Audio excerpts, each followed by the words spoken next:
नमस्कार मित्रों और विद्यार्थियों, आज हम लोग सीखेंगे इन और इनटू। हालांकि जब इन दोनों का हिंदी अर्थ जो है वो सेम होता है, इन मतलब भी अंदर होता है और इनटू मतलब भी अंदर होता है। तो दोनों का जो हिंदी अर्थ है वो है में। तो सबसे पहले हम देखेंगे इन। इन का अर्थ होता है कि जब भी कोई व्यक्ति या वस्तु किसी स्थान के अंदर स्थिर अवस्था में है, स्थिर अवस्था में हो या गतिमान अवस्था में हो, यानी उसके अंदर पहले से ही उपस्थित हो। और इनटू जब भी कोई व्यक्ति या वस्तु किसी स्थान के अंदर गति करके जाए यानी चल कर जाए, तब हम इनटू का प्रयोग करते हैं। तो आइए एग्जाम्पल की मदद से समझते हैं।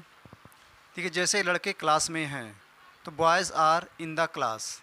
लड़के क्लास में गए, तो लड़के जब क्लास में गए तो वहाँ पर गति हुई, तब हम इनके बजाय इनटू का प्रयोग करेंगे। तो boys went into the class. इसी तरह से प्रधानाचार्य ऑफिस में हैं तो principal is in the office.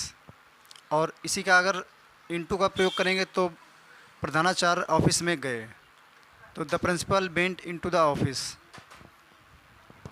लड़के नदी में नहा रहे थे तो boys were bathing in the river. तो नदी में नहा रहे थे, पहले से ही उपस्थित थे नदी में, तो हम इनका प्रयोग करेंगे।